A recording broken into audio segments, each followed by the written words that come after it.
wenn das die anderen wüssten, oh aha, dass wir uns heimlich küssten, oh aha, was sie zu sagen wüssten, ja aha, das weiß nicht jeder, oh aha, wie wird man uns beneiden, oh aha, sind erst ein Paar wir beiden, oh aha, wer könnte das beschreiben, ja das weiß noch keiner außer dir und mir, dies Geheimnis wollen wir bewahren und kein Mensch soll heute es erfahren. Oh aha, wenn das die anderen wüssten, oh aha, dass wir uns heimlich küssten, oh aha, was die zu sagen wüssten, ja das weiß noch keiner außer dir und mir.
Всем привет! Завершена реставрация очередного буквопечатающего аппарата, пишущая машинка марки Ideal, выпущенная в Германии в 1936 году. Ну как завершена, скажем так, подошел к той стадии готовности, на которой машинку уже можно представить общественности. Производитель Зайдель Науман в первую очередь известен своей великолепной линейкой портативных машинок Эрика. Вот слева вы видите имеющуюся в коллекцию машинку Эрика 930 года. У меня уже успели побывать практически все модели Эрик, начиная с 5-й модели, самой ранней классической четырехрядной, и заканчивая 105-й, которая выходила в период позднего ГДР. И учитывая то, насколько это отличные портативные машинки, мне было интересно, если у них такие портативки, то какие же у нее канцелярские машины? Сможет ли канцелярская машина оправдать такие ожидания? И я не один год пытался достать хотя бы одну машинку Ideal, но либо и вот в Ростове не попадалось, либо там не получалось ее выкупить и доставкой. И вот наконец-то я нашел подходящее объявление и купил ее доставкой из города Курска за 5000 рублей. Причем доставляли тоже с приключениями. Сначала продавец ее выслал через компанию Боксбери, но у Боксбери имеется лимит веса 15 килограмм. А эта машинка, вся посылка весила 16 килограмм. И вот из-за этого 1 килограмма эти твари развернули ее и отправили обратно в Курск, И продавцу пришлось тратить свое время и отправлять другой службой СДЭК. И СДЭК ее благополучно доставил, потому что у СДЭКа лимит веса не 15 килограмм, а 30. Итак, в сентябре месяце машинка была куплена, доставлена. И висела она в очереди все эти месяцы, сентябрь, октябрь, ноябрь. И вот в этом месяце, в ноябре, я наконец-то до нее добрался. И в течение пару недель, прошлой и нынешней, эту машинку я отреставрировал.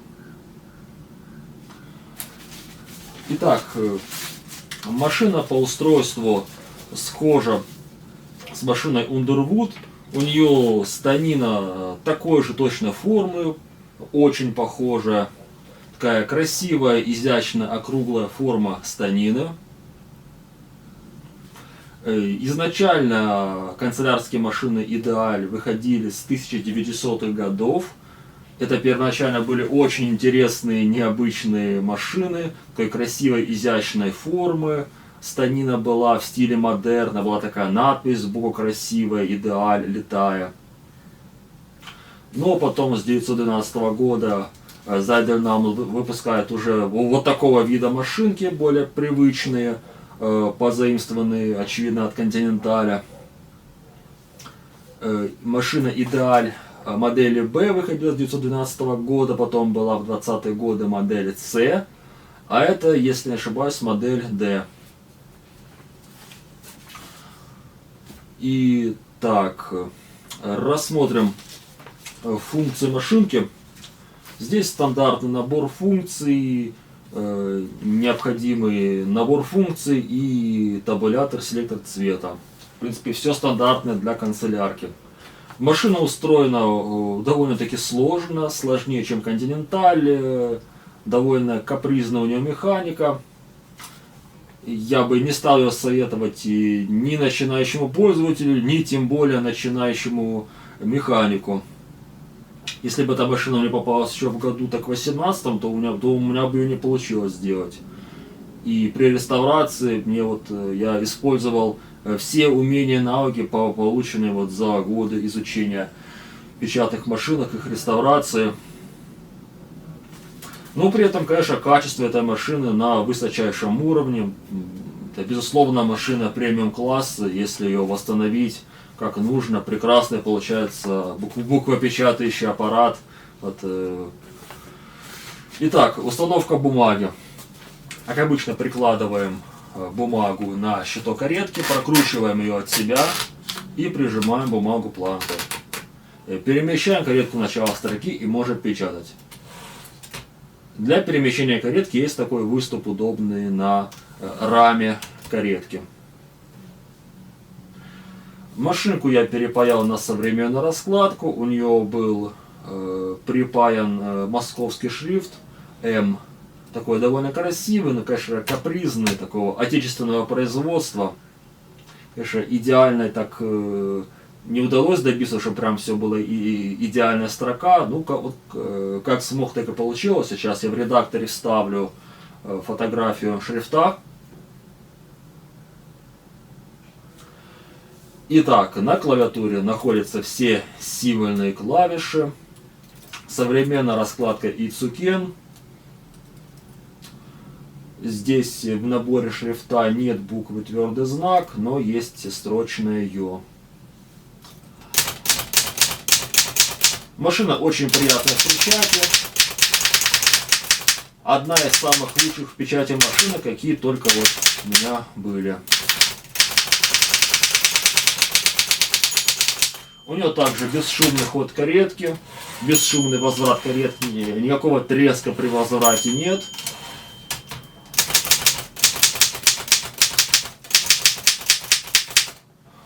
Две клавиши верхнего регистра. При нажатии на любую из этих клавиш часть каретки, полукаретка приподнимается и по валу ударяет второй символ, верхний символ литерной колодки. Отпечатывается заглавные буквы. Как обычно, возле левой клавиши регистра располагается клавиша замка верхнего регистра для постоянной печати верхнего регистра. Клавиша обратного хода располагается здесь не справа, а слева. Непривычно.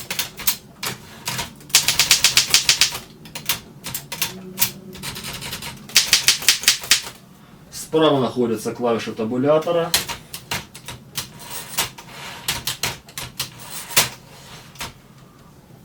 Табулятор здесь работает как обычно. Есть клавиша табуляции, рычаг установления табуляции, гашения табуляции. Селектор цвета здесь очень капризный по своему устройству. Я поначалу думал, что вряд ли мне удастся восстановить его работу, но все-таки пошаманив, поколдовав над этим механизмом, он все-таки заработал. Итак, обычный режим. Лидер ударяет по верхней половине ленты. Красный индикатор, рычаг вправо, это второй цвет при двухцветной ленте. Лента водителя высоко поднимается. И белый индикатор — это холостой ход. Причем для того, чтобы этот рычаг не нажимался произвольно, здесь имеется на обратной стороне щитка такой упор. То есть этот рычаг нужно немного прижать от себя. И так он нажимается до белого индикатора. И лента водителя не поднимается. Литера просто ударяет по бумаге. И опять средний режим. Это обычный режим.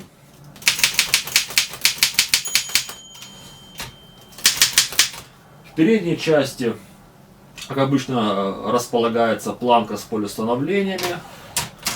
Правый установитель отвечает за левое поле и наоборот.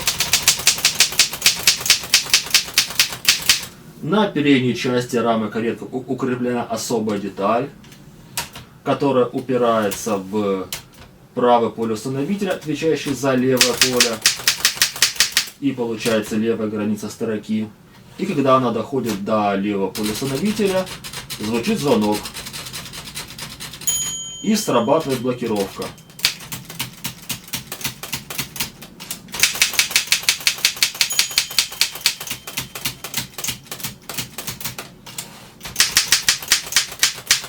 Для того, чтобы зайти за границу строки, есть такой рычаг.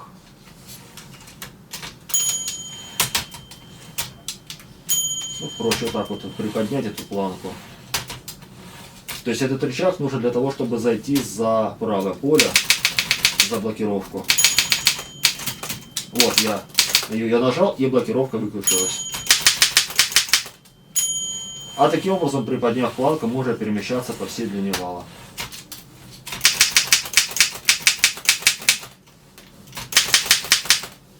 На этом с клавиатурой все. На каретке находится интервальный рычаг для перевода строки. Селектор интервалов 5-позиционный. Здесь мы видим шкала из 5 делений. При минимальном интервале вал делает 2 шага, при полуторном 3 шага и так далее, как обычно. Рычаг свободного хода каретки, удобный двойной. Вот левая его часть, правая. 2 ручки для прокручивания вала. Левая, правая. Кнопка на левой ручке вала должна отвязывать зубчатое колесо вала от самого вала, но это единственная функция, которая не работает.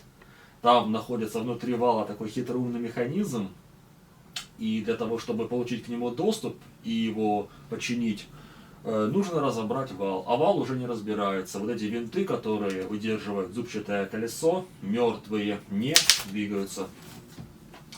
Возможно, в будущем мне все-таки удастся разобрать вал и починить выключение трещотки. Но когда-нибудь дойду. Вот. Рычага выключения трещотки здесь вообще нету, поскольку здесь так реализовано, что вал легко снимается. Не совсем понимаю, для чего нужна эта функция. Обычно вал он крепится на оси, которая прикручивается здесь разными муфтами. Там нужно вытягивать ось, потом уже будет вал снять. Но здесь он снимается просто. Здесь имеется два таких рычага. Мы их нажимаем от себя. Можно сначала бумагу вытащить. Нажимаем эти рычаги от себя, так приподнимаем планку, приподнимаем толкатель интервальника. Нажимаем эти рычаги от себя, и вал вытаскивается. Вот. Еще здесь не очень удобно, что вот эта бумагонаправительная эта штука, она иногда выскакивает, ее нужно поправлять. И также его ставим. Смотрим, чтобы толкатель интервальника был вровень с зубчатым колесом. Так, до щелчка мы его ставим. Снова ставим на место толкатель интервальника. И все работает.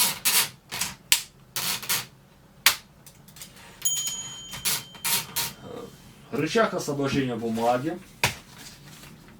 Бумага прижата к главному валу двумя рядами роликов резиновых. Для того, чтобы при печати она не болталась, не перекашивалась. И для того, чтобы бумагу одним движением вытащить, этот рычаг нажимаем к себе.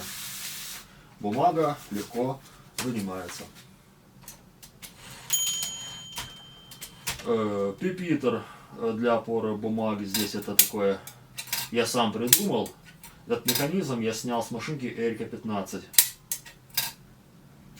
Родной пюпитр был, как и на Эриках той эпохи, такой не очень удобный. Он был прикручен к щитку каретки и опускался сюда вниз.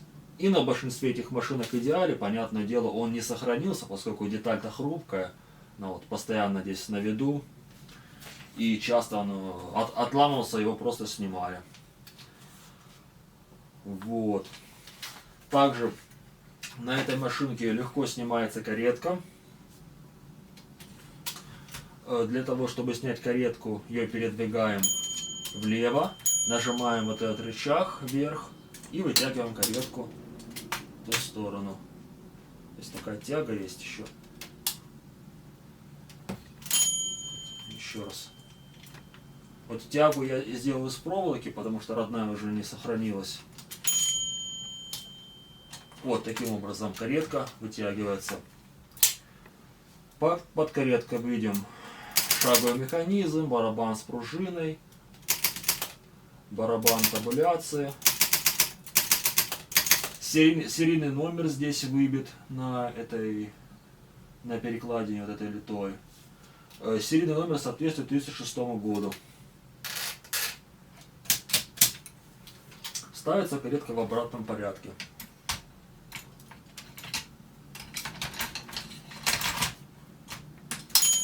Вот таким образом.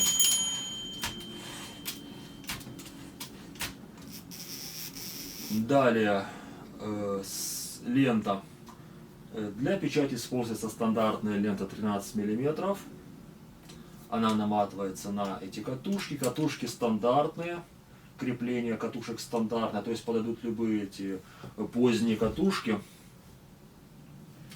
Лента устанавливается таким образом. Вдевается в лентоводитель. И вот эти штучки, отвечающие за переключение направления. Рычаг для промотки ленты находится справа. Он также реализован, как и на Континентале.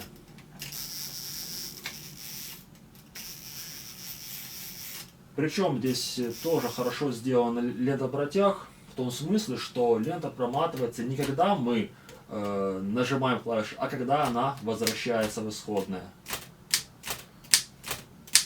То есть в силу нажатия клавиши не входит промотка ленты. Лента проматывается от силы возврата рычагов, что делает ход клавиш более легким. И действительно, ход клавиш здесь очень легкий и приятный. В задней части станины находится барабан с пружиной, он укреплен изнутри станины, а снаружи находится регулятор силы пружины.